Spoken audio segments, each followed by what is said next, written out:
Welcome everybody to Tuesday morning. It's 10 a.m. You're listening to WZNC LP Bethlehem 99.9 FM and streaming online at nococommunityradio.org. This is North of Normal, and I'm your host, Amanda McKeen. And normally I prepare a nice little introduction each week that I read. Well, today there's no introduction except what's in my heart and what is in my guest's heart. And I'm so excited for today's guest, Jean McKenna, who, if you don't know, there was a beautiful little diner here in Littleton called The Coffee Pot for 46 years. And Jean was the co-founder and co-owner of The Coffee Pot for 45 of those years. And was it 2 years ago that you sold it? 2025. 2025, so a year and a half maybe. There are a lot of people listening right now. And we have a lot of people who have reached out through the Facebook post with lots of comments and love and support and kindness. And I want to make sure today that those voices are heard as well as yours, Jean. So I want to start out just by sharing those comments, if that's okay. Perfect. Yeah. Let me pull up my phone here. You have your tissues ready? I do. Okay. All right. Oh my gosh, Jean, this was like the most shared post ever. All right. Claire Brooks says, yay. Lynn, OMG, this is awesome because Jean is awesome. Jamie Cunningham, she is a treasure trove and will bring much laughter and stories. She has listened to all the stories and gossip from the locals of locals and old timers. She has witnessed generations pass through the coffee pot doors. She has witnessed great changes on Main Street. Jean is perfectly framed to give a perspective of Main Street that few can deliver like she can. I am looking forward to listening to this show. Nigel says, great lady, you will have fun on the show with her. Megan says, love. Robin says, that is wonderful. She is a beautiful lady. Kristen says, she's the best. And by gosh, you'd better tuck in your shirt. Ruth says, great woman. Mike says, the best sausage and gravy this side of Mississippi. Jean has been a treasure and will forever be in the hearts of many here in the North Country of New Hampshire. I will be tuned in and smiling. Barbara says, OMG, my beautiful, famous sister. Joseph says, Jean is an icon and I will forever mourn the loss of the coffee pot. Catherine says, met Jean at the Lincoln Diner this weekend, a really nice lady. Lisa says, will she tell us that she will be reopening the coffee pot? Donald says, Jean is the best. Cynthia says, we all love Jean, a Littleton treasure. Jackie says, I absolutely love and cherish Jean. She is kind, witty, and never wasted a step. My husband Will and I courted at the coffee pot. She rooted for our union, and those sparkling eyes, they showed her heart. The entire crew was amazing. Susan says, Jean is wonderful. Jean is a wonderful, uplifting person to be around. She's always positive and full of love. DW says, great service. Will you please post the interview? Tiffany says, OMG, miss her. Lucille says, I remember Jean from years ago. Betty says, she is such a lovely person. Jane says, we miss Jean so very much. Judy says, Jean is an amazing lady. We miss her. Deborah says, ugh, we miss you and the pot. Lori says, can't wait. And there's more, Jean. There are shared posts with comments, so I'm going to those. Eric says, another fantastic woman right here. Mary Ann says, will you post this on Bethlehem chat? James says, be really cool if she went and scooped up that place again. Sherry says, I miss her smile at breakfast. Cheyenne says, she is such a genuine, sweet, and funny woman. We went to the coffee pot with my son weekly from the time he was 1 until they sold, and my son always looked forward to seeing her and the waitresses. Michelle says, love you, Jean. Barbara says, I've been patiently waiting for this one. Cannot wait. There's more. Jamie says, come back and reopen the coffee pot. Electra says, love Jean. Definitely will tune in. Gail says, hi, Jean. Miss your beautiful smile and your wonderful meals at the coffee pot.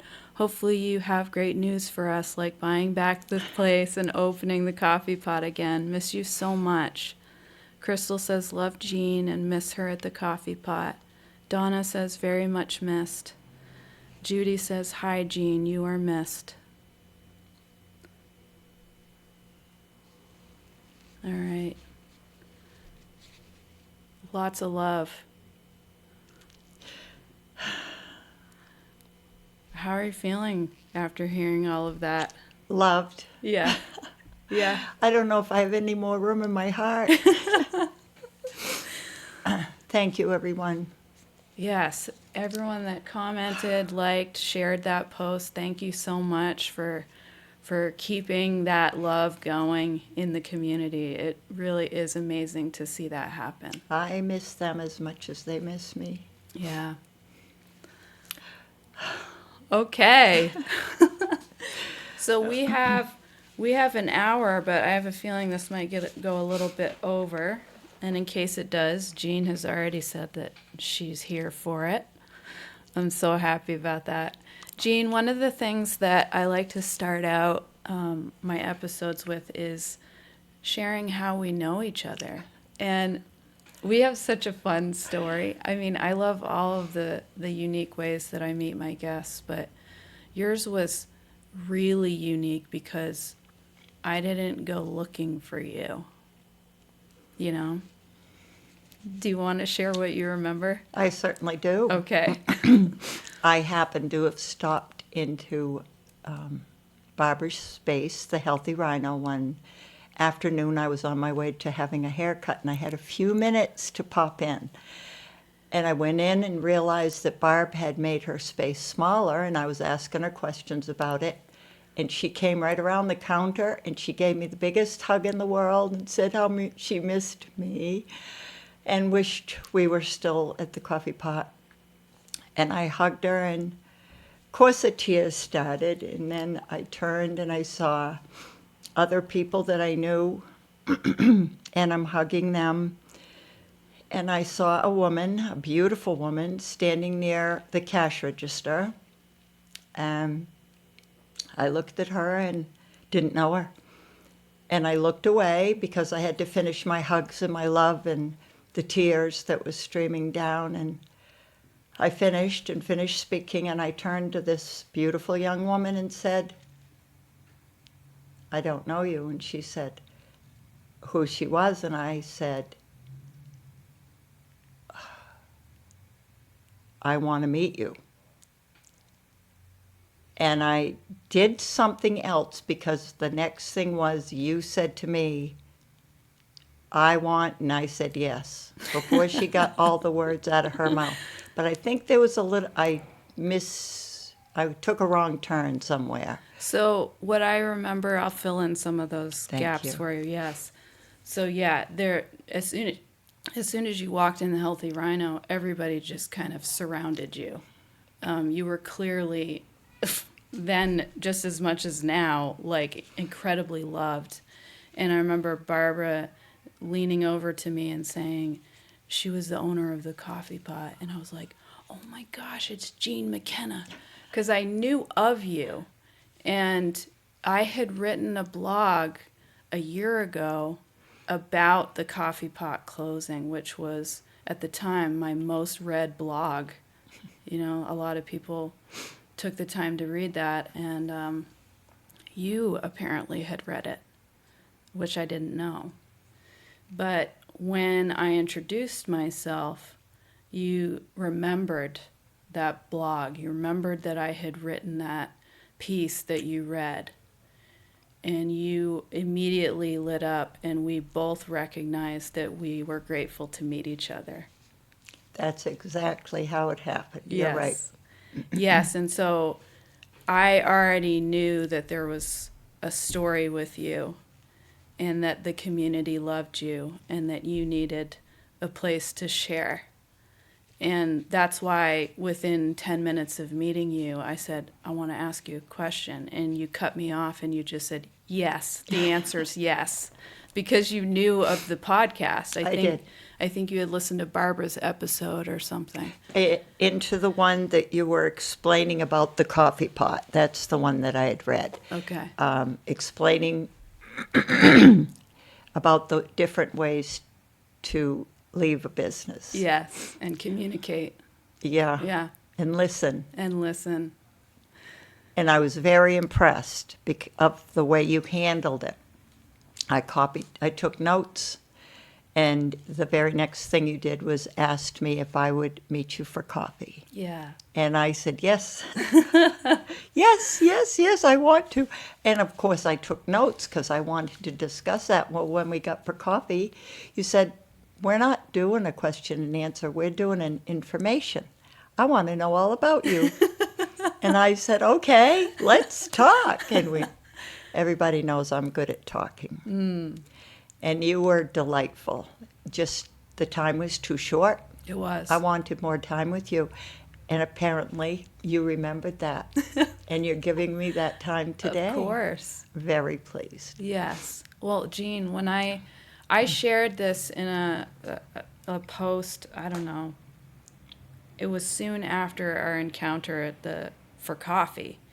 And you had told me, you brought a folder. I did. And I don't usually meet with people that bring folders with them. So I didn't say anything, but I saw that folder.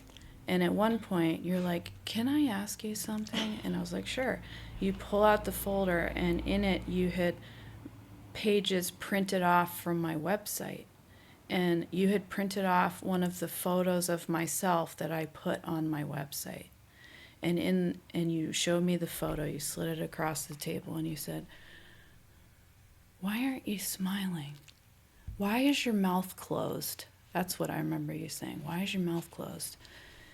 And you just cut to my heart, Jean, because I couldn't make any reasons or excuses other than it's my insecurity. And you saw me, and I just was like, it's my inner critic, you know? I always thought that when I smiled, it made my face look fat. That's what I told you. And you were like, no, you need to smile. You have a beautiful smile. And you did it the next day. You showed it, you sent it to me, and you showed me, and I went, yeah. Yeah, so Jean asked me to update my photo on my website, and I went through not just my website, but wherever there were photos of me, I made sure that my teeth were showing, that my mouth wasn't closed. And I remember after that meeting with you, there were just so many things that you have this way of making people feel incredibly special. And I felt that so strongly. I was like floating on cloud 9 for the rest of the day. You would have thought that I met some handsome suitor or something. I just was like so taken by you and how you made me feel. And I think that that's why so many people in our community love you. I imagine that they must have felt the same thing that I did. You know? So I want to know, Jean, what makes a person bring that kind of experience to other people? What has happened in your life? Who has influenced you? All of these things I want to know. Like, how did that all come about to who you are today? Working with people. Yeah. Many jobs that I took, I was a waitress at, it's It was called Perkins back then. It was? It's now Eastgate. Oh, okay. It was called Perkins, and it's now Eastgate, and I was a waitress at Perkins. Okay. And I was very nervous. Always taking orders, I was just shaky. But I could play behind the line because I knew the girls and the cooks, and I would play with them. Well, eventually it spilled over. So that's where it all began. And then I was working at Pennick Sales and Service. It was a Frigidaire appliance store. And it was my uncle and my aunt that ran it. One summer, I worked for them. And the manager in there was Dick Clough from Bath, New Hampshire. He no longer is with us, but I loved that man. I would have done anything for him. Well, he taught me about touching people, how you don't grab them, you don't handle them, you go along their back, and then you speak with them, or you touch their hand or their arm and calm them, so they know you're not, just visiting. You're interested. How are you today? And I speak to people to their face. I don't speak to their back, or, well, unless I'm pestering them, and I do pester people quite frequently. But I enjoy in making people feel enthusiastic about where they are and who they're with. Yes. And I love it when they play back. I just love it with the wives or the husbands or the whoever is with them, their friends. They look, they can't help laughing. So we all have a good time. Yes. I do have to comment, though, I've taken this new job, which I've been at for over a year. That's quite a while. The Lincoln Diner for over a year.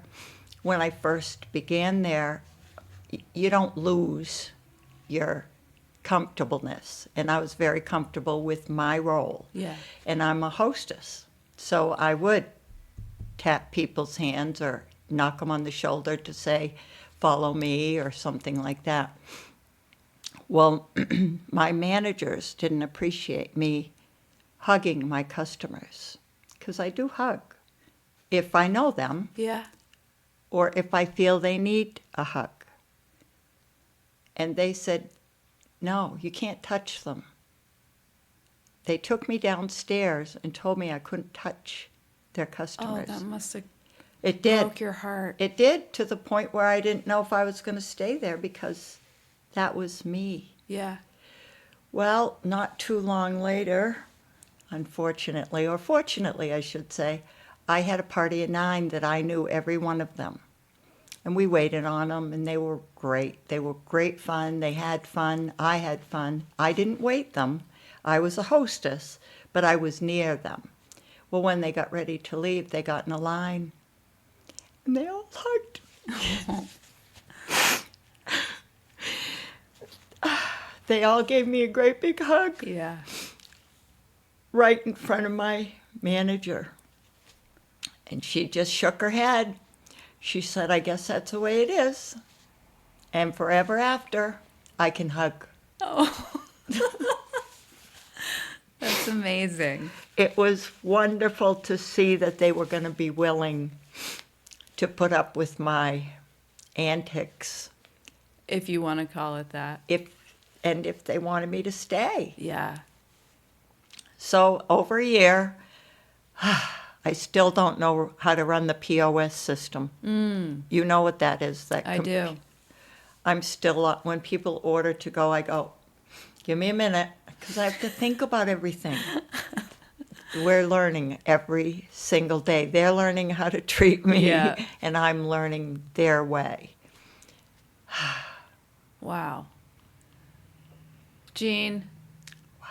I would love to, if you would take us back to how you started the coffee pot. Wonderful. I didn't start it. My husband did. Okay. And I wasn't with him at the time.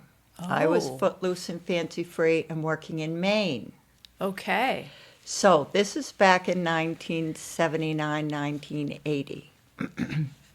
I was currently working actually at that point, 79, 80, the straddle, December to January, I was working for Prudential Insurance Company for my dad here in Littleton.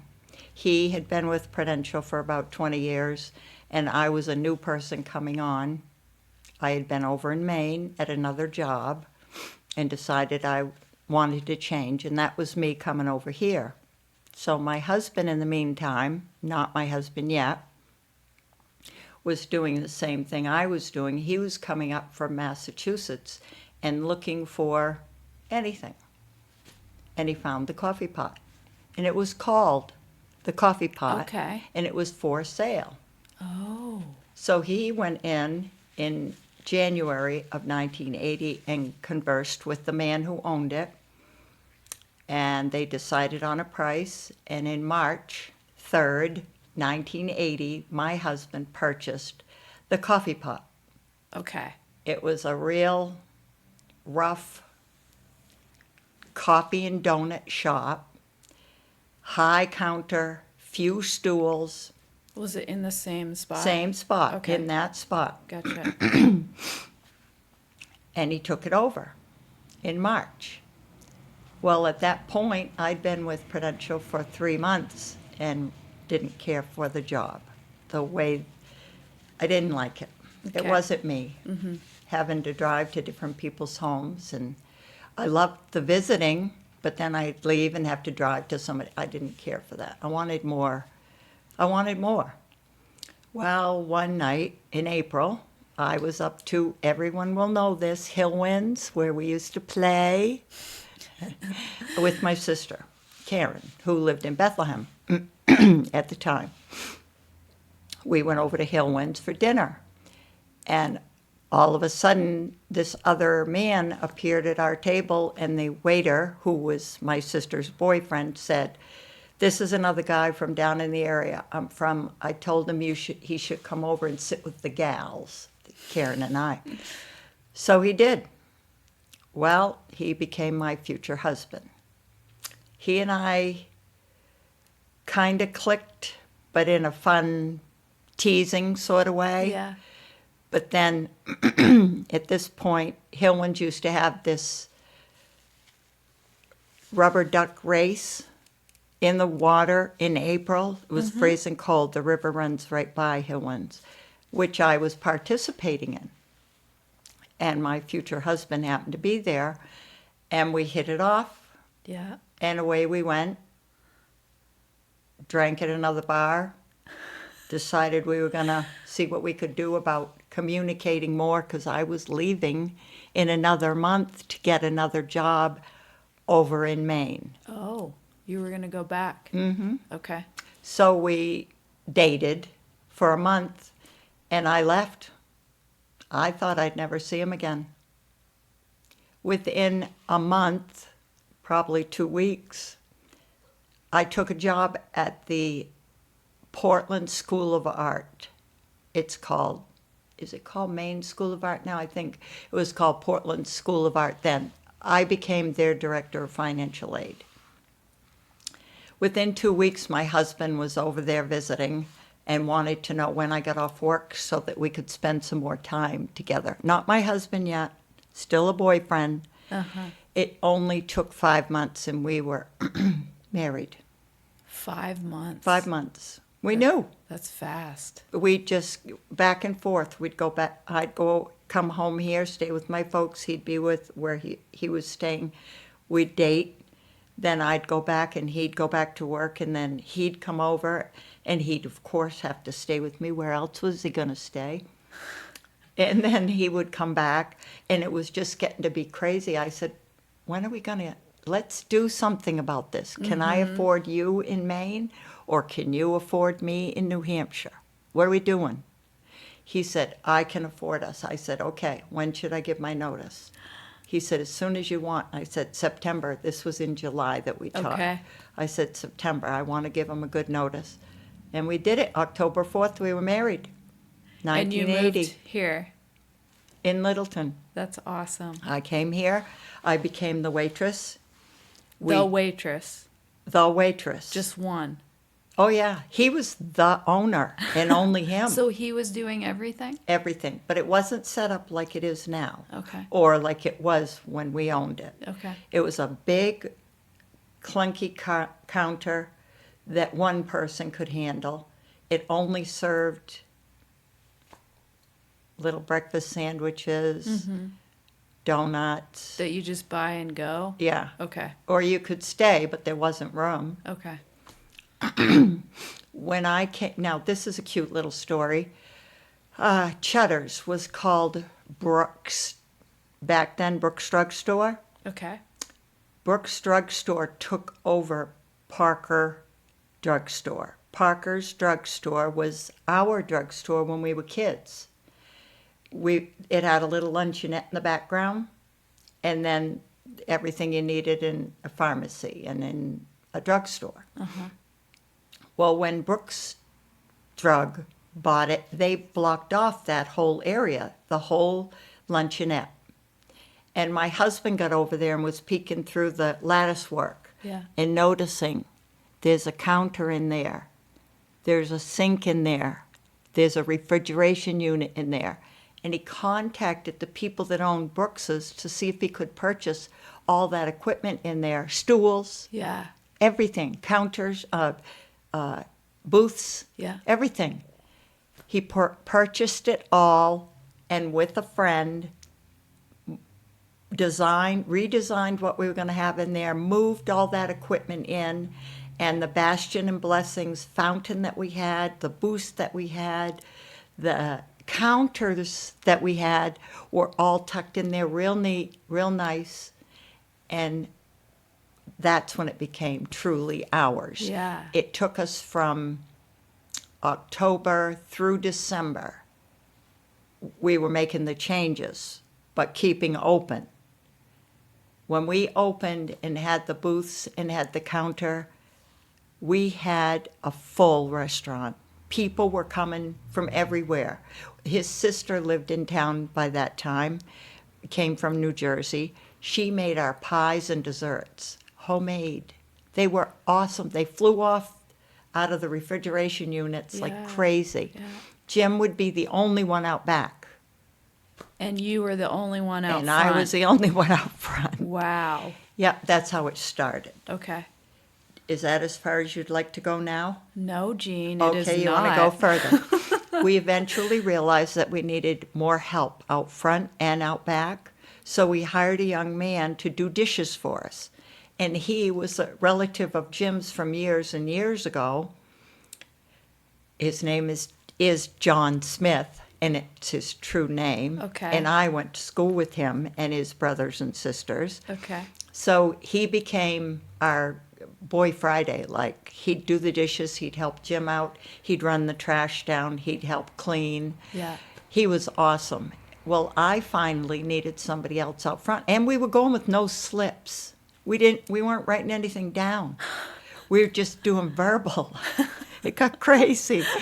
So we hired one girl that would do 8 to 10 and noon to 2. Yeah, 4 hours a day to help with the rushes. Yeah. And then we'd pick up in the interim, do all the dishes, do everything we needed to do. It worked out so well that eventually we built it to, instead of having 2 full-timers, Jim and I, and the 2 part-timers, we had 8 full-timers, including Jim and I. 8, including Jim and I?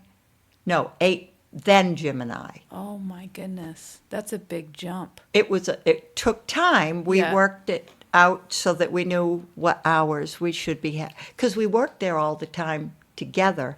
We knew where the dull places were and where the vibrant places were, and we worked to get people in at those, and then we realized, you know what, we could use them on the dishes till this time, then put them on the counter for this time, or we could work them on the grill for this time and put them on the dishes for that time.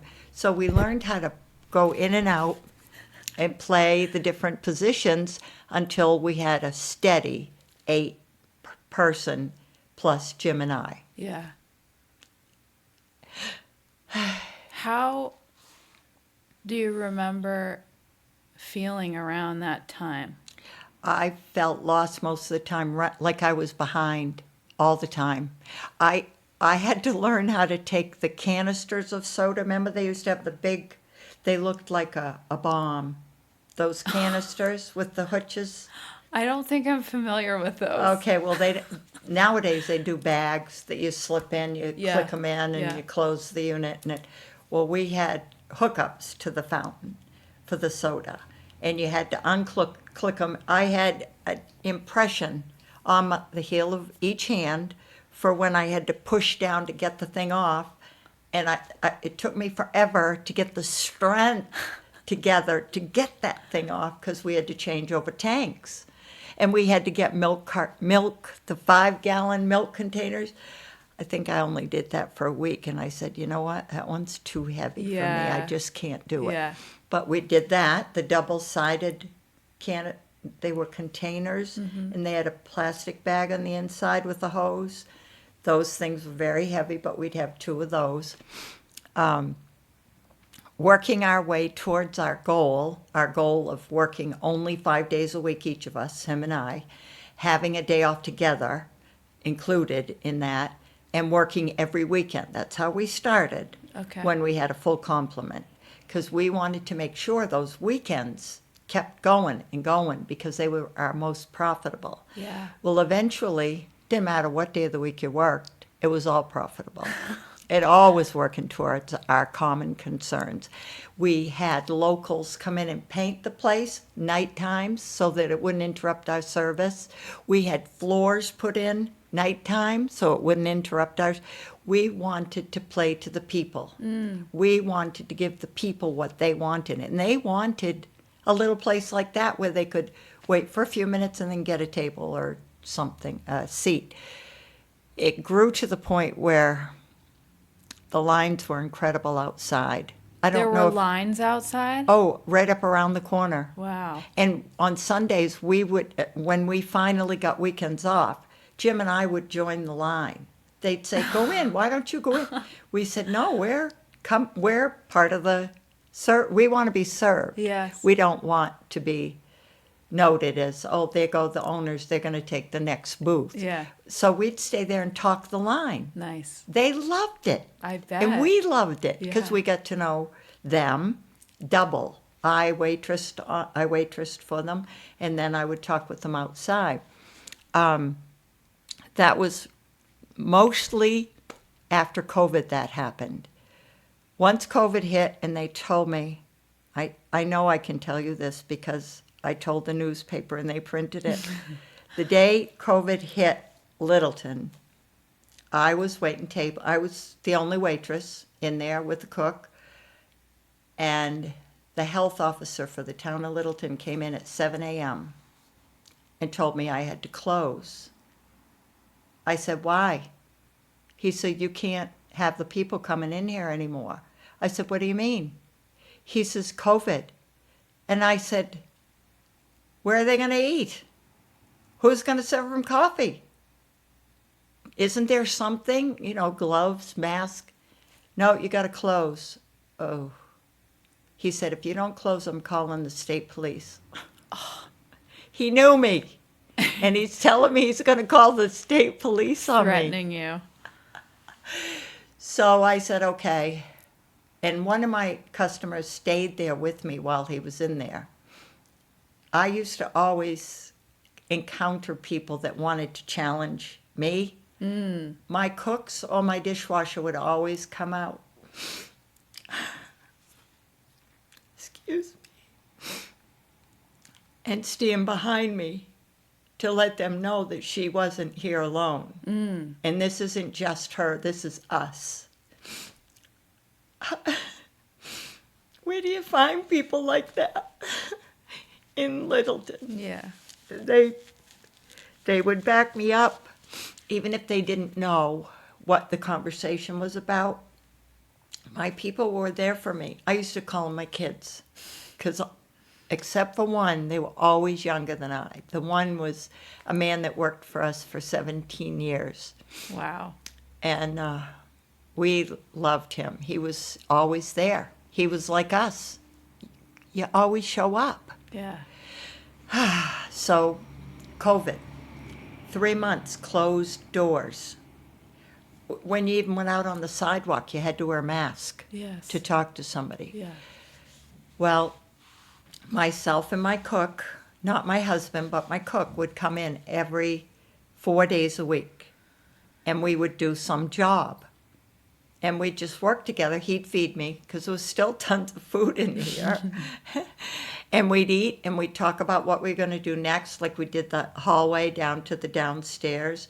It used to be like stone, cinder blocks. Okay. And we put wood over it, and the stairway, we put another kind of tracking, instead of just paint.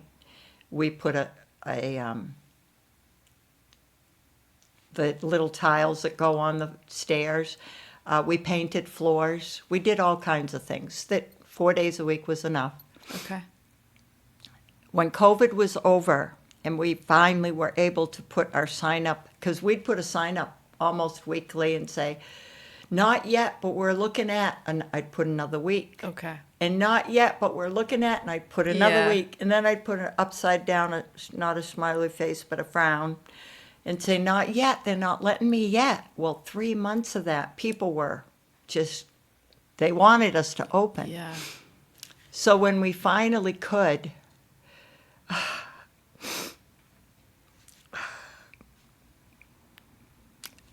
excuse me, I'm wasting your time, I know, but I'm sorry. You're not wasting anyone's time right now, The Jane. place filled up. There was no seats available. They were, my seats were enough apart so you could swing your legs around after you sat down. They were putting people in between the seats. And everybody filled up every single spot, and they were waiting at the door. And they all said, if anybody comes in to say we can't do this, we're family. Because if you were family, you could sit next to each other. Yeah. They all said, I wished I had taken a picture. I just couldn't. I was so overwhelmed. Yeah. And I didn't cry. I was so happy. And I was the only waitress. So away I went, and I took care of every one of them. And my cook he was so delighted to be working again. My waitress came in extra early just in case, and she was right. She should be in extra early just to help. Everybody just could not get enough of us. And from that point, we just soared. I was so astounded. I hadn't raised prices. Yeah. My gang stayed with me. I called them in 2 weeks before, and I said, we're going to be able to open pretty soon. Is everybody with me? Every one of my people said yes. 3 months off, and they were making $600 a week. That's through right. unemployment. Yes, through the COVID And they relief. all said yes. I said, you're losing your $600 a week. They were ready to come back to work. And we had a pizza party and soda and everything, and they all said yes, yes, yes. So they all came into work, and we all just built it and built it and built it. Same format, same 29 seats, same kitchen. We did have to do a few things back there because we needed to. The state labor, or not labor, what do they call them? Sanitation, maybe? Yeah. I can't recall what he was called. Labor something. He came in and said we needed to make a few changes, which we made. Yeah. I think we probably closed 3 or 4 days, but we had to Yeah. because we couldn't put a hood that weighed over 500 pounds, I swear, which the delivery people had gotten down our stairs and that we had to get back up. Oh my God. That week was crazy, but we did it. Yeah. We had to have an Ensel system, we had to have an electrician, we had to have a plumber, we had to have the carpenters, and we had them all in there, and all the equipment was out in the big dining room, and everybody was in the back. One thing here I have to say, I am so sorry that you were never one of my customers. I am too. Because I am too. know I would have clicked on you. I know I would have. That beautiful smile, that you're calm. You're calm. Yeah. exterior. You attract people without working at it. Thanks, Jean. Oh, well, you're welcome. But you would have. And when I heard that you had never come in, I was reading that article at Yes. the time because someone had mentioned it to me about comparing us to Easton. Yeah, there was a situation in Yeah, Easton. I was affected by that because I was a mountain biker at the time. You were? Oh, yes. I loved riding those trails out there with the gang. Dave Hartcliffe spoke to you about the Yes. mountain bikers on Tuesday night. I was one of them. You were? Yeah, 6 to 9. Oh my gosh, Tuesday that's amazing. night. I loved it. And they loved me. Dave Of course better they loved me. did. Of He- course they did, Jean. I was usually towards the end, and if anything went wrong with my bike, anybody's bike, we were all over it. Yeah. Everybody was. So Yeah. I used to watch because I didn't know how to straighten a spoke or get a spoke out of the way or fix a brake or lost a chain. What do you do now? Well, you push it like a scooter. I loved those nights. They know I did. Oh. Everybody that was part of our 25 gang team. Wow. I know they had 40 for the road bike, but 25 in the woods, 6 to 9. We learned how to use headgear with The lights. headlamps? I Yeah. loved learning that. So you rode at night. Wow. Anyway, why was I there with mountain biking? Your smile. But why was I at mountain biking? We were talking about the improvements that you had to make in the coffee pot and you had to shut down. Okay. And I don't know where you're going, but you interrupted yourself and you said, I just want you to know No. that I wish you had been, Okay. I wish you had been there. Okay, so that was in 2020 that COVID shut us down. Yes. And from that point on, we nothing but grew. I was so proud of my team. I was so proud of Jim and I. Well, my husband, who was very instrumental in keeping the coffee pot going, got tired. What? He got tired. So that How man, dare he? the man that worked for us for 17 years, his name was Ted. Ted. I can't remember his last name. Okay. Ted. Everybody knew Ted, the bald-headed man with the big belly who used to stand out front and smoke because you couldn't smoke inside. yes. We went through that period of time, too. Okay. My husband realized that this man could cover for him. I'm trying to think of his name while I'm talking, and I shouldn't. And because of that, Jim knew that he could start finishing our log cabin, which we had started to build in 1984, and at 1998, we were able to finally move into. But in the meantime, we hired this man Yeah. that helped us, Jim, go out there and finish our 3,300 square foot log cabin and come into the pot anytime a compressor died, an electrical problem was occurring, plumbing, helping with the stock. We baked our own bread. I don't know if I'm supposed to say that. Why? Because I think you're not supposed to cook your own bread. So Does it matter now? no, but I shouldn't. Anyway, we had homemade white and homemade wheat, and we used to bring in our homemade breads, and people loved it, and they couldn't believe it when the new person went in and didn't offer it anymore. Probably because this oven wasn't big enough. We bought a big oven to cook it off. I'm sorry I said that. Anyway, so many memories, so many people. Yeah. You can if you talk to 100 people, every fifth one probably worked for me. Wow. As either a dishwasher, a server, a cook. Did I have any other appointments? No, that's all. Just that. And the turnover, they'd graduate, they'd go off to school.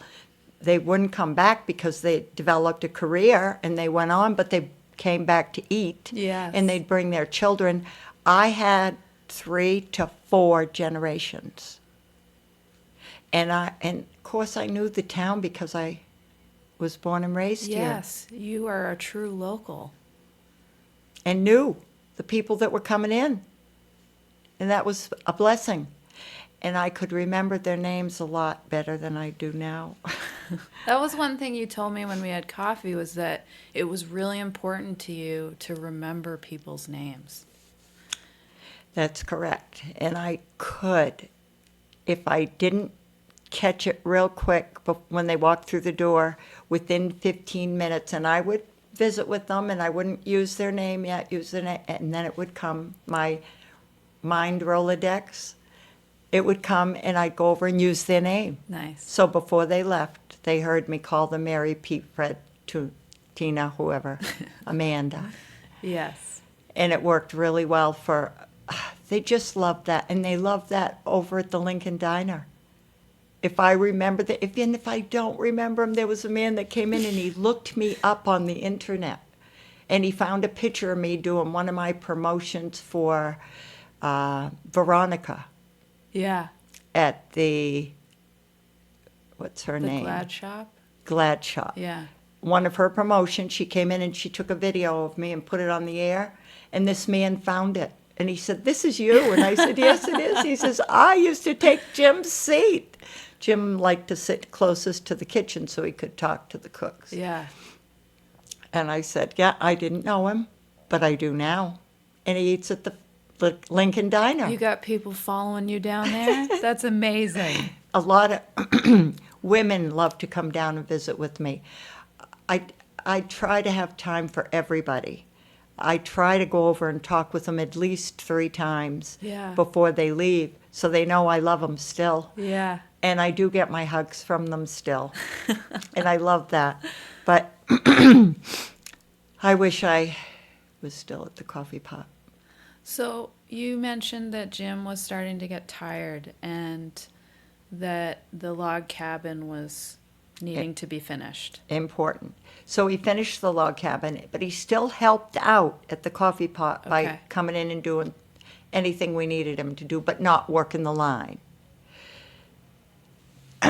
After COVID, and we all came through it, and it was all the same. Jim didn't work there. He helped from the outside fixing anything we need to fix it. You can't get somebody like that. Right. You need it now. Yes. And you don't. So he would come in. Well, he finally said, when he was 86 years old, that he just couldn't do it anymore. He didn't need to be running back and forth for the coffee pot. He didn't need to go down to the egg farm and pick up our eggs every Wednesday. He didn't need to be running all over the North Country for frozen wheat bread or frozen white bread so we could cook it off. And we did that. We ran everywhere for anything that was us. Yeah. So I said, okay, give me a year. And I interviewed 4 different interested parties. Okay, I'm going to interrupt this conversation for just a second, which I know is probably not why you hit play. But if North of Normal has made you laugh, think, feel a little less alone, or helped you see someone in your community in a different way, I'd love for you to consider supporting the show. Your contribution helps me keep creating the kind of honest, meaningful conversations that make this podcast what it is. You can support North of Normal at the yellow button at clearviewadvantage.com/podcast. All right, that's enough for me. Back to the conversation.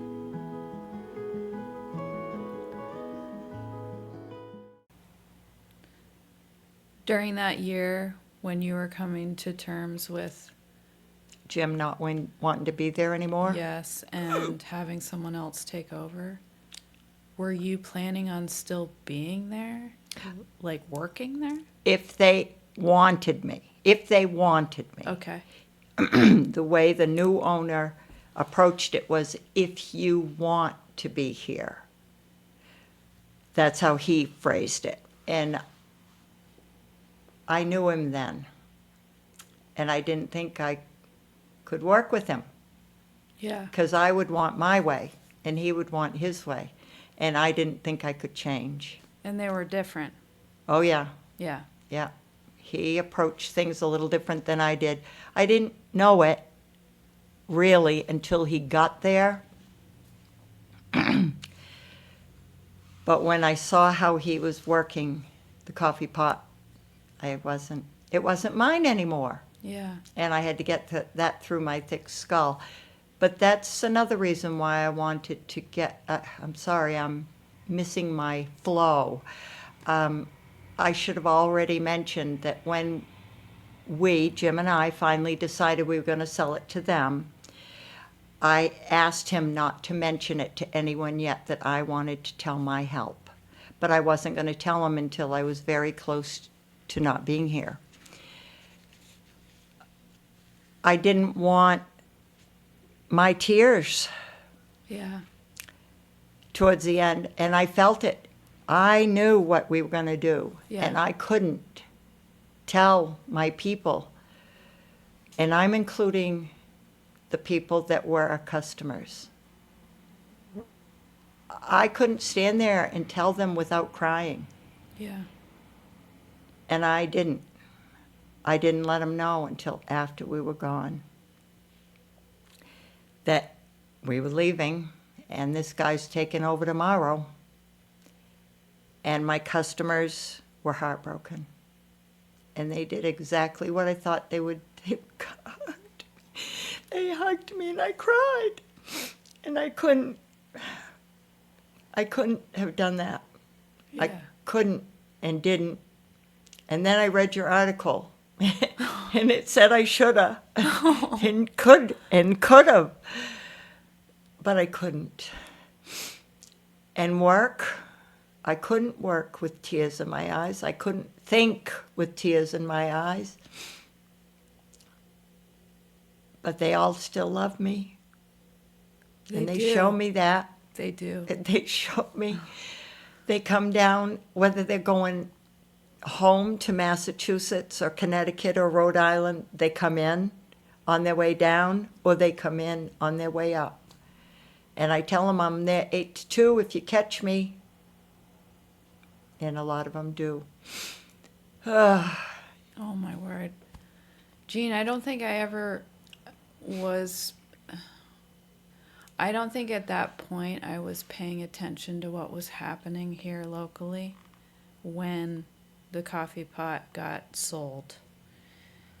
And so I had no idea until right now of how that went down for your customers and your staff And me. and you. I'm so glad you said that. When I read your article, I thought, and she hadn't even visited the coffee pot, and she's saying this. That's why I wanted you to know my side of the story. Yeah. And I know I've gotten through. I see it in your face. Yeah. Don't you cry. I'm not going to. Okay? I don't know how you cannot, but I wanted you to know that it was very difficult for me. I wanted to be there. But my husband said he'd had enough. And I do love him. And I always will love him. You do know that the coffee pot has closed. I did see that a couple days ago. I wanted to know if you had. And I haven't heard if he's intending to do something different with the space or what. I don't know. But I thought it was interesting because you were about to be on. And I don't think that that's a coincidence. I think that everything happens for a reason, you know? Everything aligned, but most especially you and I did. Yeah. And I wanted that to happen. I would have been here the 4th, whether you had somebody on the air or not. I would have been waiting out there to say. Our listeners don't know that I had invited Jean to come on back in June, and she thought she scheduled her time. And so she was planning on coming on the show August 4th. And I couldn't, you were on my heart for a couple of weeks before that. And from my side, I hadn't heard from you after I sent you that invitation. I never saw you book anything. Nothing happened. You kept being on my heart and on my mind, and I finally was like, you know what? I'm just going to ask her again. I don't usually ask people again. I don't chase them. I said, oh my God, she didn't get that information. No. I'm booked already. Yeah, so I reached out, and Jean says, well, I thought I was coming on next week, and it was the week that Ty Gagney was going to be on, and I was like, Jean, I've already got someone coming, but please, let's get you in the schedule right now. So we connected on the phone, and you connected me. Yes, you did and I'm looking at all this information and how extraordinary thorough you are. Not only are you beautiful, you have a head on your shoulders that's working overtime, and it's not only half of a brain, it's the whole brain. And they're not in sync. They're going everywhere, and they cover every base. You are incredible. Thank you, Jean. Your notices, everything was so timely, and it made me smile every time. And that you got through. Yeah. It got me through the process of wanting to be on the and of the being air. here today. So I'm glad that we worked through that. And I just, you kept apologizing for that whole misunderstanding. But I said it wasn't supposed to happen on the 4th. It was supposed to happen today. And I love the synchronicity that is always present if we look for it. Always. It really is. Yep, it is. And I do think of that too. Yeah. I'm one that will go, I missed that. I wonder how come. I'm not going to miss it again. Mm-hmm. And there I take care of it. But you do too. You're very thorough. I like that. Yeah. Oh, my word, Jean. I'm so grateful that you've just spoken plainly with me about your experience. And I just can't imagine how much that probably tore your heart out. You put serious love into this community through that place. It was the conduit for all of your love and kindness for the world, right? For the world. Yeah. And so all of a sudden, that's closing. And at the time, you probably didn't know what was next, did you? No, at that point, my mom lived in Florida, and she wasn't doing very well. So we, right off of selling the coffee pot, took a vacation to go see my mom. We spent 10 days with her. And we're glad we did. Mm-hmm. It was in April of 2025, and she passed in August of 2025. We were so grateful that we had that opportunity to go down and be there for longer than 5 days, and to spend it with my mom and to see how beautiful she is. She's a gorgeous woman and always will be in my mind, in my heart. But we had a tremendously well-planned reception after the celebration of life. Okay. Recently. Yes. July 18th. And we did my mom up in roses, ribbons, hearts, balloons, everything that could be spared to share with my mom. Everybody spoke it that day. It was so wonderful. All my brothers and sisters came from afar. I'm the only one here now from a family of 9. Yes, you have a lot. We all came home, and we were here for that celebration, and we shared ourselves with the community.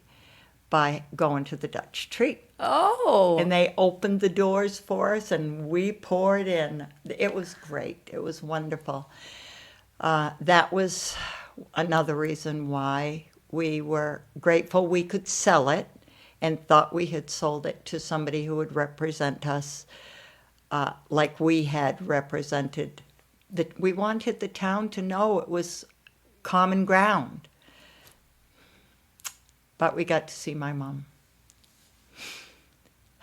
She must have been a really amazing person. If you look at me, you're looking at my mom. Yeah. I look most like her of all four girl children. Okay. And she loved me. I'm not going to say best because she loved all of us best. But she loved me, and I knew it. Yeah. And she went to heaven, and we all know it. What a great gift to know with certainty that you were absolutely loved. I don't think I brought it with me. No, I was going to bring you a card that she sent me for one of my birthdays and said, "You are a beautiful woman. And this is why." And it was all the stuff that she always said, but it was in a card. And it was flattering, but it was so warm. Yeah. She loved us all. How can you love 9 kids? We weren't all the best either. We got around. You got around, Yeah, Jean? we did everything. We did every sport. We were involved in everything. I had a brother who was in the, what was that? George M. He played George M. in the play that year. Another play we had was, what's Bill Sykes in? I do. Oliver. Okay. He was Bill Sykes. Bill Sykes was the mean man who would kill people. In Oliver, not Fagin. Fagin led all the little boys, but Oliver was the mean man. That was my brother. And he played in that play. We all did. I was the strawberry girl in How to Succeed in Business Without Really Trying, because I had a high voice then. Nice. But we all got around. We wanted to be involved in things, and we did. One was a cross-country skier. One was into aerobics, and was beautiful on the horse and on the balance beam, and we were all involved. It sounds like a really dynamic, high-energy family. My mom and dad would enter the races in the summer, running. Really? Yep. We all got involved in that, too. So your parents were super active. Mm-hmm. Yeah. Skiing. They Yeah. got into skiing. We used to all go to Cannon. Dad took a job at Cannon so we could all get free tickets. Who could afford 9 kids skiing? I know. Yeah, they made room for us. Mom and Dad did. They paved the way. Wow. And now the community has you. Oh yeah. You know? And they toot their horns to me. They still recognize me when I'm walking down the street. Yeah. Or I walk the main street a lot just for exercise. Here? And, yeah. Oh, You didn't haven't know seen that I you. walked? Oh. I'm Well, gonna look for you now. well, I go up. I like the hills. Okay. So I'll go up in the back where Rock Strain Drive is, or Tuck Lane, or those streets up in the back. But Main Street would be the end of it. Okay. We'd come down the main street. Gotcha. So, Jean, there's a question that someone had asked in a comment, and it was, why are you working Oh. at a diner now? From starvation. I was not getting enough love. All that love, where do you put it? I needed a place to put it. Yeah, I love my husband, but I love my husband. Yeah. Now we move on and we work together and we do things together, but I needed some place to go. I needed something People. to do. I needed people. And that was part of the hugging. Yeah. I needed that shared responsibility. We owe it to our older folks. Don't get hugs like that much anymore. I give them to anybody and everybody. They can walk up to me and just open their arms. I don't even know who they are, and I hug them, and they go, "Thank you," and I go, "Thank you," and I don't. We don't need a name. Yeah. I always hug their wife or husband too, so that they don't feel left out. What do you do when you notice that somebody doesn't want to be hugged? I notice it. I Yeah. realize. I can tell. Yeah. Yeah. And then you do what? I just don't. Okay, so you're not just hugging them. Oh, no, and whether I'm they not want it or offended. not. No, Yeah. I just say, I get it. I'm okay. Yeah. Or I don't say anything. I just say hi and let them go. But if they want a hug, they get it. Yeah. And I can tell. And I can tell when they don't want it. And I'm glad you asked that question, because there are some people who they don't know if it's okay if they're not taking a hug. Right. Yeah. What I end up doing, because, every guest that I have here is a different dynamic, and there's different energies. And, some of them I just already know I'm going to hug them. Some of them I ask first, and I say, are you a hugger? And usually they say yes. And so I'll get their permission before I do anything. But Yeah. Yeah. But then there are some guests where I'm like, I don't think they're a hugger. And I don't even ask, Body language, small tells. Yes. The shoulder. That it the shoulder? tells. Yep. Yeah. I see that. Or the eye goes off. Shifty eyes. Yes. But my team at the diner, most of them appreciate a hug. They thank me when I hug them. The ones that don't want hugs, they just walk right by me. They put their head down and they walk by me. Yeah. And that's okay, because I get enough. Yeah. So another question for you that might be difficult, or maybe not, is once you sold the coffee pot and then you heard that they were closing, Like this time, not this final time. the coffee pot was The closing. coffee pot was closing and rebranding, essentially. What did you think? Anger. What did you feel? I was anger. It was anger. I didn't like him anymore. Yeah. I didn't even want to see him anymore. I didn't even look in the window anymore. I was very upset. Yeah. And he closed it on my kids that worked for me and were so helpful in making sure that place ran like a top. He couldn't get that together. He didn't get that together. And he changed venues. Well, I guess we can't do this, breakfast, so I guess we'll do that, dinner. And we all know where that ended up. It must have just, I remember when I met you in the Healthy Rhino that you were so sad. You were Couldn't still help it. sad. I was. I am. Yeah. But now it's like, he's gone. Yeah.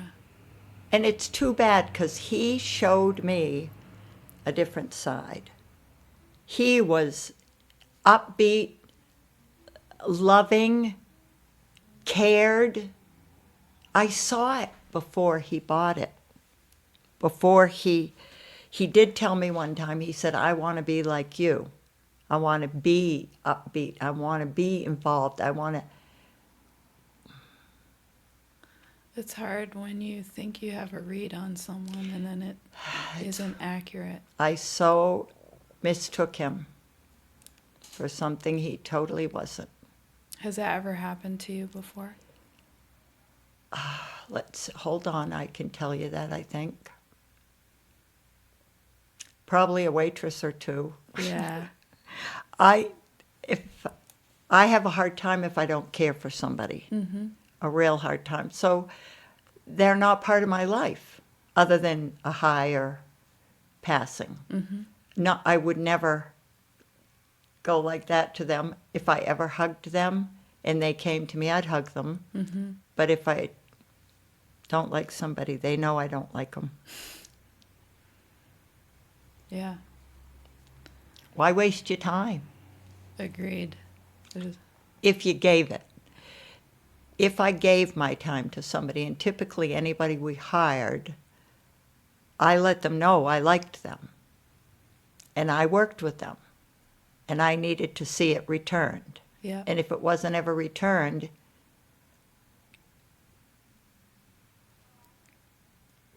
then maybe I didn't keep them. Yeah, it was like an investment, right? Yes. You're investing in people. Yes. Don't you? I mean, you do when you ask us to be here. Absolutely. You hope to see what you think they are, what you think you see. And if they turn out different, Yeah. then you just say, that's okay, I'll never put them on my show again. And I've said that. So you get it. I do get it, and I don't mind saying that I get it. Of course I did after 45 years, and it took me a while to learn my place, what I was, what I should be, and how I could effectively encourage people to be like me. Oh, I just remember so many times being with people you really work well with, and it was like weaving. We'd weave in and out of each other and go. It was just so much fun. Every move we made, everything we did was fun. And people would laugh right out loud. And we let it. We Yeah. wanted that. Yeah. I kind of relate that feeling to camp because that's where I felt that strong connection with people where you're all in it together and you're all there with each other. Which camp did you attend? Oh, you're asking me. Yes, may I? Yes, I Oh. went to Camp Good News, which is in Charlestown, down south. You did. Now, I did. didn't Do you know that camp? I think I do? You're looking at me funny. Yeah. Nobody else can see your face right now. But I don't think I want to ask any more questions until I interview you. Yes, listeners, Jean, oh my goodness, we're past the hour Oh. already. That's okay. You said that we could go later, so that's what we're doing. Okay. I just knew it was going to happen. I just you love know? I just love your sense of reality. I love it. What was I saying? Good news. Before we went on air, Jean sits down and she's like, I have a bunch of questions for you. And I'm like, what? And she's like, I know this isn't time to interview you. And I was like, well, actually, it would be really great to have somebody that's genuinely curious ask me questions. I would love to be in that seat. The closest I got was last December, I interviewed myself. Oh, Actually, it was my cat interviewed me. did I read that? I read that. Well, it's a podcast, so you would have listened to it. Okay, well, then maybe I didn't, but I read something with I you did and your write a cat. blog. And what's Yeah. that cat's name? William Wallace. Yes. And I loved the way you did that. I just loved it. Thank you. You're welcome. All right. So we were talking about how you're processing the loss. It is, It was like a death. 45 years of your life. And routine. I'd worked out a perfect routine for me. Every day. What was that routine? I worked Monday, Tuesday, had Wednesday off. So Monday and Tuesday, I'd get up at 2 o'clock in the morning, be in the coffee pot by 3:15, have all that time to go over my stock, to have something to eat, to make sure everything was running, to pick up any mess, to make sure any little jobs I wanted to get done, like clean a shelf or do this or do that, I could do it before I opened. 6 o'clock, my customers, we didn't open till 6:30, by the way. Okay. And I didn't ever used to lock the door. But we started to have things happen on the main street that I was uncomfortable with, so I would lock the door after about 30 years of leaving it open. I'd go up and down the stairs all the time and never think about it. I just started, reality struck. Yeah. So I started to be more noticeable, or take more notice of it. So I would do all this. At 6 o'clock, I'd let them come in. I wouldn't serve them other than give them a coffee or a tea or whatever to start them. And they'd all sit around and chat while I was doing my last minute stuff. And I wouldn't, and my cook was getting ready in the back at this point. He'd come in, or she'd come in at 5. And they would, if they were ready at 6:30, I would open the door, start taking orders, and start serving. But everybody was now comfortable, chatted, finishing up a conversation or something. And then my next girl would come in at 8 o'clock.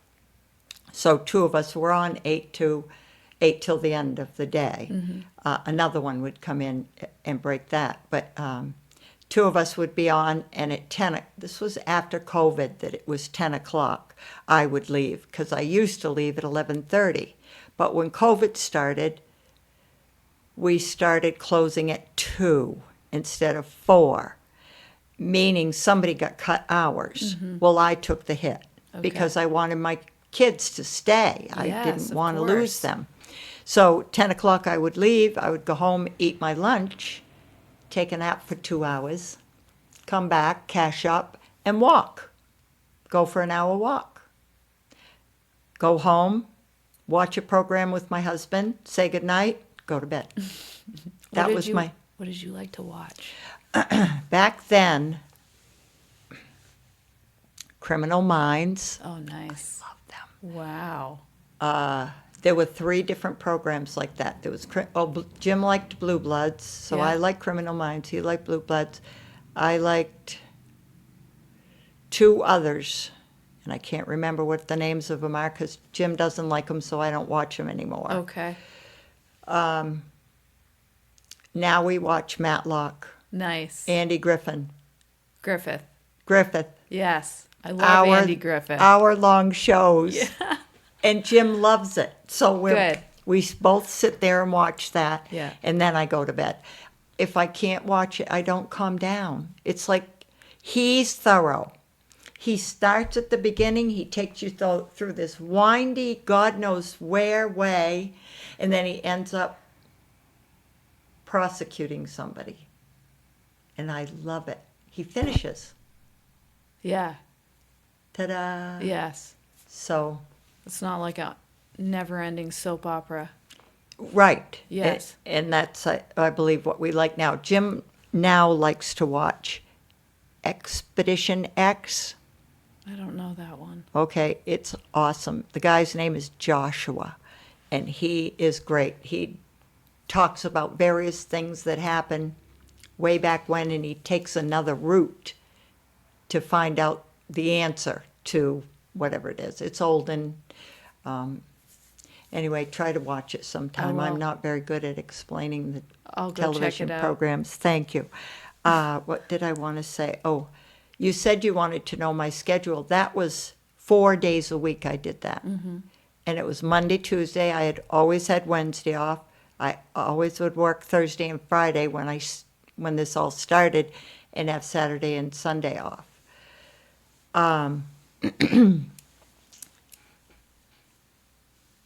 It was a comfortable schedule. I could have doctor appointments and dentist appointments and not take time off from work. I had it all done on Wednesday. I could go to weddings. I could go to the movies. I could do something on the weekends because it was a weekend. I would never have Mondays off, and that was holidays. I loved holidays. We brought in everybody in the world on holidays, and they knew I'd be there. Yeah. Even if all the other players, my team, weren't, because they wanted a holiday, and they didn't tell me they wanted a holiday. They just took it. So we just stayed. Yeah. The people that were there just stayed and worked the day. So that was my routine, and it worked for it worked for a long time. Jean, if you had to go back and do the ending again, What would you change? We'd still be working there. Would you? Yeah. I don't know if what is the name of that man that comes? I could never remember what he was called. The man that would come in and inspect us. State inspector. Okay, that There. makes sense. That makes a lot of sense. He's the one that would say, you need to have a hand sink in the kitchen. I said, I have 3. You need to have a separate hand sink in the kitchen. I said, there's no plumbing for it. He would grumble, but we would get past.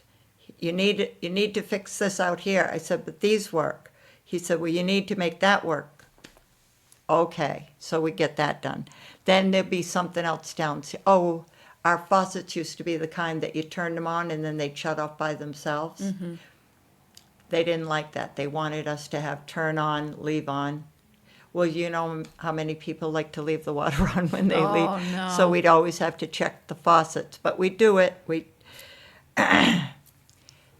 They hated me. But they loved, the man, Ed White is his name. I'm sure he's still there. He was such a gem. He would sit downstairs on boxes with me and we'd go over the list. He'd say, you've got to get this done. And I go, I know. He says, soon. I go, I know. I know. Some stuff was so expensive we couldn't do it. Yeah.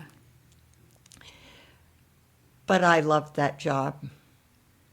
I made it my own. You sure did. People felt that. Now, were you here when my window was being decorated with the I don't wooden think people? so. No. Oh, shoot. I had 5 wooden people with 4 of them had blue eyes and 1 of them had green eyes. People gave them to me when they knew I had one. Okay. And I used to put it in there dressed appropriately or swimming or something. They'd see it, and if they had one, they'd give it to me. Nice. I had 5 of them. I would love to see them back in my window. Your window? Was my window. Now, several people commented that they want you to buy that place back. I'd love. Do you have anything to say about that? Yeah, we're retired, and I'm working at the Lincoln Diner. And I sometimes talk to the Littleton Diner about You do? working there. Okay. My dreams. I'm an early bird. I'm great in the morning. I would prefer not to work late. And I Okay. had to teach my Lincoln Diner people that I didn't like to work late. Yes. And I taught them. They know. I'm so glad that they've adjusted to you. I know. I am too. They Good. know I care. Yes. They know I'm I sure do. they I call them. I call the people my people, our people, when I'm trying to tell them something about it. I feel like it's my. People ask me if I'm the owner.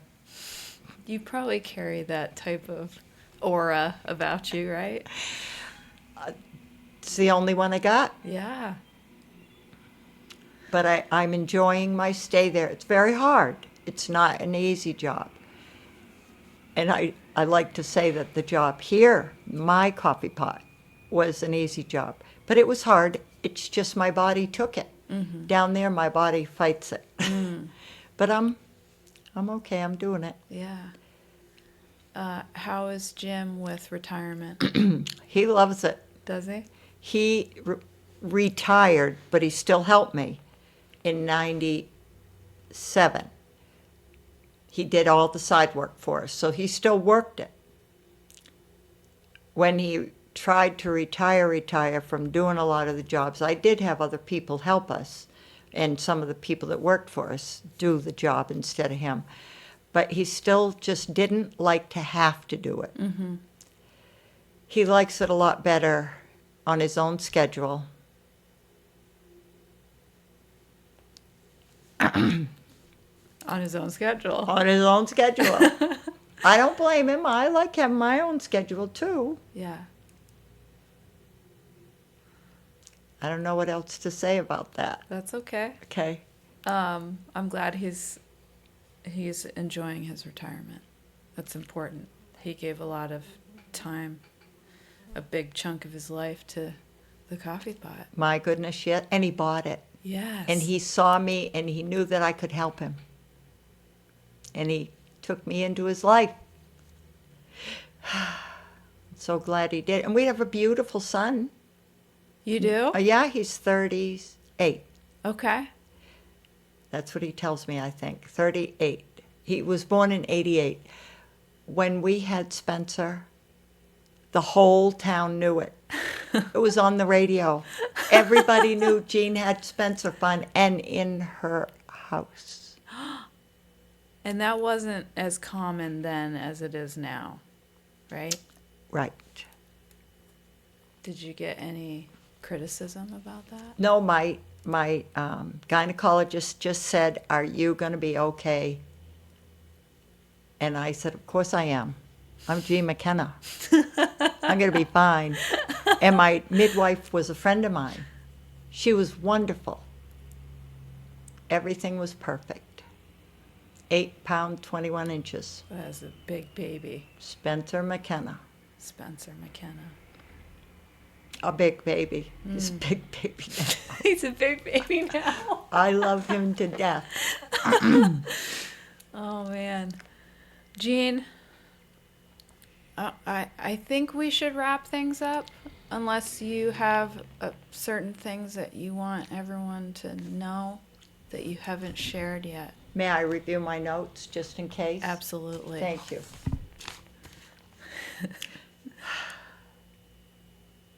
I don't always have guests that bring notes. Well, I forget everything in the world. The fact that I read North of Normal because of hearing about you talking about the coffee pot.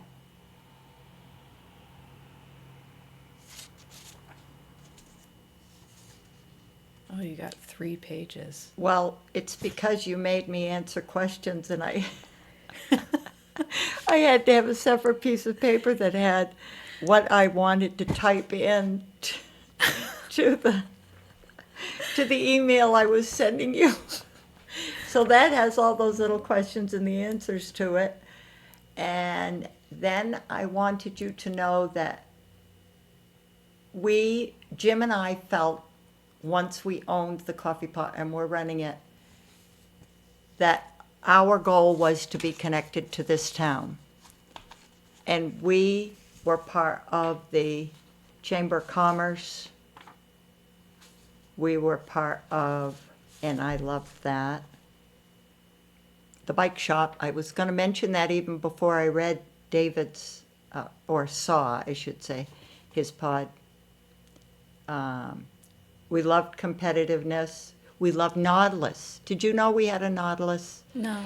workout area that the town loved because it gave us an opportunity to work out during the day, and they opened at 5:30 in the morning and didn't close till 9:30 at night. It was a big space that Eames had underneath the bike shop, which Yeah. was up in that down here, and we loved that. That was part of our life. It made community. Yeah. Everybody worked out there. My mom and dad were charter members, as were Jim and I. Okay. Yeah. And the Chamber of Commerce was just an operative that helped us stay in touch with what was going on in the different shops. We got to know everybody in town. I'm curious why you and Jim made a very clear decision to be part of the community. Not everybody actually makes an intentional decision to do that. So what was it that brought you guys to that point? That was a point that I brought to the coffee pot. I was part of this community. Yeah. When I worked for Pennick Sales and Service, I didn't ride a bike or drive a car to work. It was where do you live? What's the name of that little coffee shop? Crumbum? Crumbum. It was Crumbum. That was Pennick Sales and Service. I would walk it so I could say hi to each one of the members of Littleton Main Street. I knew them all. We all did. Yeah. Both sides of the street kept in touch. So when I got into our shop, Jim's and my shop, we were just involved because I knew everybody. They'd come in, I'd greet them by name, seat them. We didn't have to seat them, but I would because I'd talk to them all the way over. I knew who their kids were. I knew who their grandkids were. I knew where they lived. When new people would come to town, I'd say, what street are you living on? They'd tell me, and I go, oh, which house? And they'd tell me, and I go, I know that house, blah, blah, blah, live there. Yeah, we bought from them. All these connections, I just love, and I could keep it up. The reason I felt like it was so easy was because I came from St. Francis College in Biddeford, Maine, only 400 students. I probably knew all of them by name before my senior year. And that was just the nature of the beast. We knew everybody in high school. Why wouldn't you know everybody in college? Right. We did.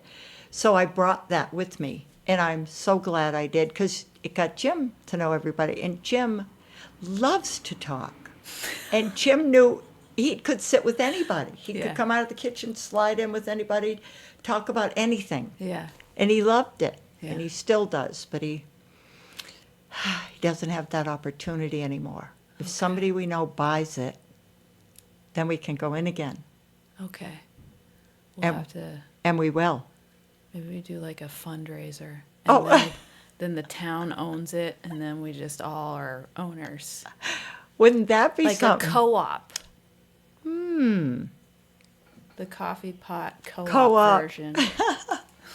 That would be so fun. It would be fun. But I think the bigger piece here is that sense of community that you created wherever you went.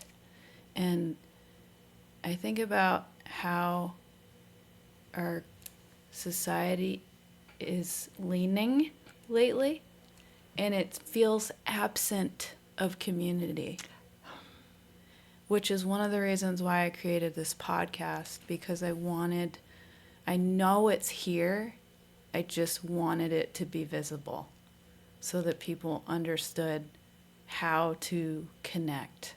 Walk the main street. Visit the. One time they were having trouble getting enough money up for the flowers that we hang up Yeah. on me. I said, tell me who to talk to. Who do you want me to go see? Well, the people on that side of the street. I said, okay. So I dressed up a little bit finer. And I went into each shop. And I said, this is what I'm doing. Would you like to contribute? The flowers are beautiful every year, and we just are running short. Would you be interested? Of course they were. Everybody wrote me a check.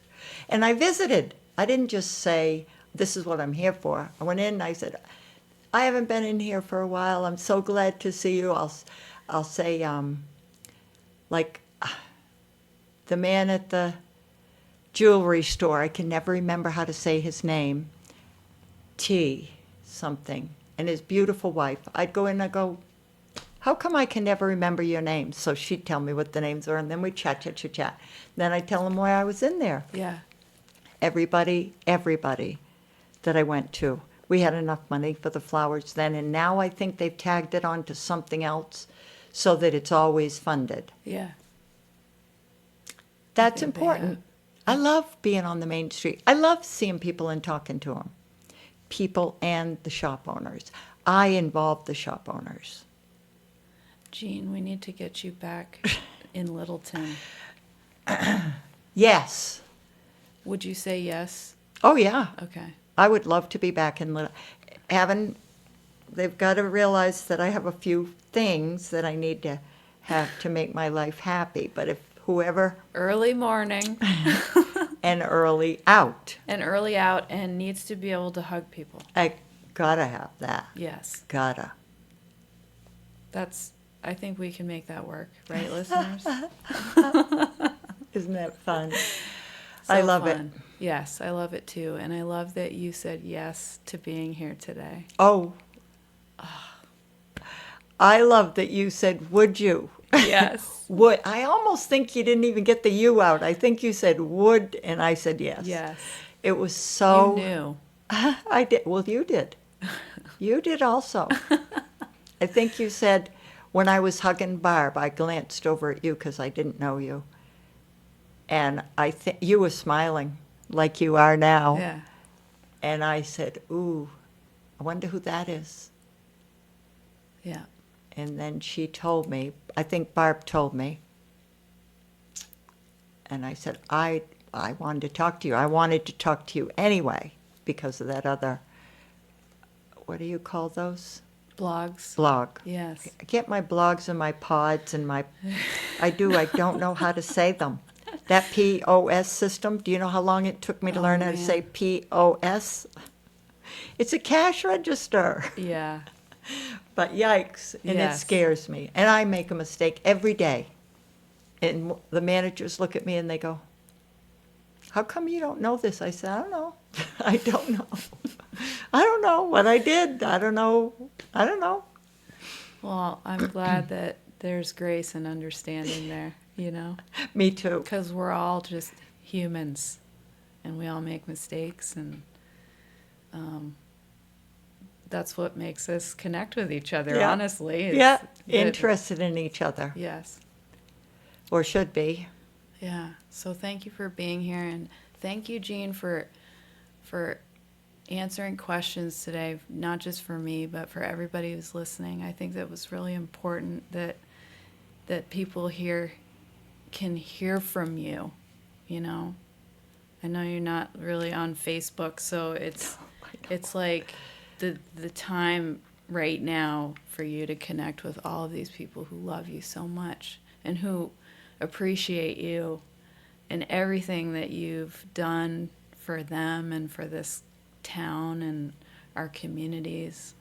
You're a powerful person, and I feel so honored that I got to meet you and that you're now a guest on my podcast.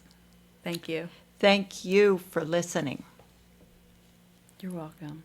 That is the biggest thing. Yeah. You listened. Thank you for having me here. Yes, of course. Listeners, thank you to you guys for being here. We wouldn't have this podcast without you. It's so important that we give space for each other's stories. It's what opens us up to connecting with each other and continuing that sense of community that is sometimes hard to find.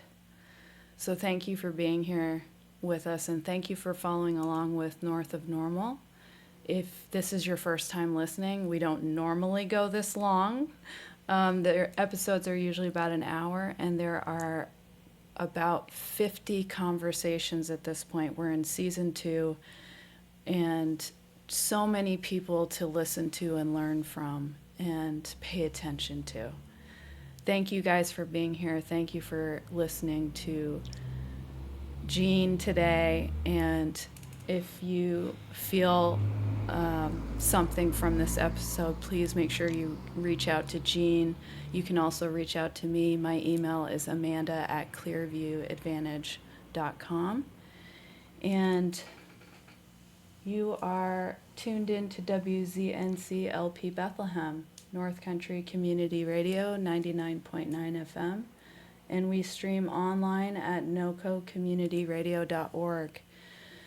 Until next week, stay curious, stay grounded, and stay a little north of normal. Jean, thank you. Thank you. Thank you very much.